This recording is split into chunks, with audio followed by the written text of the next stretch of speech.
Today, that's you doing the model before you started teaching it. Correct. Right. Okay. Okay. And then I found that I made $500 million, not overnight, in 6-7 years, but I didn't find it hard. But I can sell anybody anything. I mean, that guy that asked that girl for a coffee and she said no after 3 years, I can't relate to that. I just can't. I'd still be sitting there asking her. It's 17 no's before you get a yes. That's what and anybody that knows anything about sales knows that. How many times do they ask? 2, 3, 4? It's like the famous question. When you were there, you didn't ask it. They said, we were talking about, you talked to a guy at 10 o'clock in the morning, and how soon is too soon to get back to him, Mr. Peña? And I said, 10 in the morning, 10:30. And they're talking about 3 weeks from now. I never went through... Just for a girl or for a business deal? No, either one. Okay. I mean, I just... Get on it. Yeah, and I have rhino skins. Sally calls me rhino skin to this day. You can't hurt my feelings. When I came here in 81, I used to say, I'm an American, you can't hurt my feelings, just give me the fucking money. Just like that. And I got it. I still say the same thing. The bankers don't want to talk to me. Because you gotta have and I'm very numerate. I can understand this shit without a calculator or whatever. And you gotta have a good fucking reason when they talk about string tests and all this bullshit. I was doing that shit before you were in grammar school, kid. Negative covenants and all that shit. The key is when you sign up the first agreement, nothing's gonna get better than the first agreement. And that's on managing people. It's easy to start tough and loosen. If you start loose, you can never tighten. Same with raising kids. Now, I overdid it with my kids. I was too strict with my kids. I wish I beat them more, but I didn't, But the rules of the castle were too much. Yeah, I mean, butlers and dressing that kind up of for shit. dinner and all that. And they had tennis pros and golf pros and, Is they it true didn't have they're not getting any time. money? Is it What? true they're not getting any inheritance? None. And you said that they say they're okay with it, but deep down, That's what they say. They're not. I know they're not. Especially your son. Yeah. Okay. Yeah. He can't be okay with it. And why won't you? Because it's going to... They're already grown. Why would it matter? Yeah, because the principle? No, it's not. It has nothing to do with the principle. It has to do with the fact when you earn the money yourself, it's not the same as when Daddy gave it to you. And even though if Trump got 4 million or 400 million, I don't know which one is true. I mean, he's still in the back of his head knows that he didn't start from scratch. Okay. Peter Thiel took $500,000 and turned it into $1 billion using the exact same techniques we're using inside the investment club. He met a CEO, his name was Zuckerberg. He pitched him the deal and he said, okay, I'll give you $500,000. Mark went public and sold the shares to people like you. Well, what happened to Peter? Well, he exited and got a 2,300x return. The wealthy invest in early stage companies, folks. The public markets are for suckers. It's a rigged game. By the way, this happens in crypto as well. It's called pre-sale tokens. This is Solana. Does anybody know this chain? They sold pre-sale tokens for 4 cents. And you can see the date on there, April 5th, 2018. Look at Solana today, folks.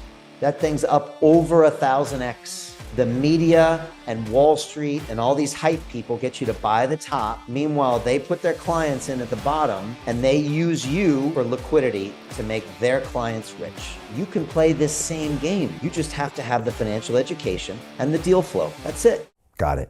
And that eats at a man. And you don't want them to have that feeling. It's just the wrong kind of money. It's just like the same reason, one of the reasons you get in the ring. Why? Tell me. I've told you before. Okay, why? Your dad's a better person to answer that question. Okay, well, so I'm going to talk to my dad and then I'm no, going to you're not. I mean, but I'm going to resolve I saw your everything. feeble attempt at interviewing him once, whenever that was. I don't think my solutions lie in my dad. No, they emanated from your dad. Okay. And more so than any son and his father? Not more so. Maybe more so. Really? Yeah. Okay. His Caltech mentality, he couldn't cope. Well, I couldn't cope with his mentality. Caltech. Yeah. You know exactly what I'm talking about. Tell me. So go back and listen to your interview. Okay. Seriously. Okay. So he's a Caltech guy. I know. He doesn't have a lot of emotions. Duh. Okay. And that's what's stopping You've only me. developed emotions in the last 10 or 15 years. Maybe that's true. Not maybe. And that's what's stopping me, not having my No, emotions? what initiated you not reaching out and taking risks? Because you knew what the answer was when you failed. You knew the answer before he said it. Because if I failed, he wouldn't love me? Is this it? Only you know that. I don't know that. Okay. But Some people's love is not worth it. Okay. But you're saying that the root of my lack of risk-taking is me not feeling I'll be loved if I fail. No, the root of your lack of risk taking is low self-esteem, Okay. and it has worse than. Okay. Better now. Yeah, a lot better now. You've done, and getting in the ring does help. Yes. It's better. Now, if you had gotten in the ring and both fights got knocked out in the first round, it's not likely. Maybe you wouldn't have had the second fight. Right. If I got knocked out. True. Yeah. True. Okay. Yeah. Yeah. I was thinking about my kids and my mental health. We had a guy recently who's one of my gazillionaires that said that, what if he damaged some of my brain cells and I'm not as numerant? Yeah. And I said, well, that's a hand job. Who's fucking idea, Yeah, it's all bullshit. Yeah, exactly. But you try to talk yourself out of it. I could see all my brain telling me this. It was like, it gave me all these worst scenarios, Dan. And I was just like, I don't even want to go in the fucking ring. And then I was like, but I have to go in the ring. And then afterwards, it was like, that's all bullshit. Correct. To continue watching the rest of the episode for free, visit our website, londonreal.tv, or click the link in the description below. Hi, it's Brian Rose from London Real. You probably know that we've just recently been re-platformed on YouTube after 25 months completely in the dark. The truth is, I really need your help.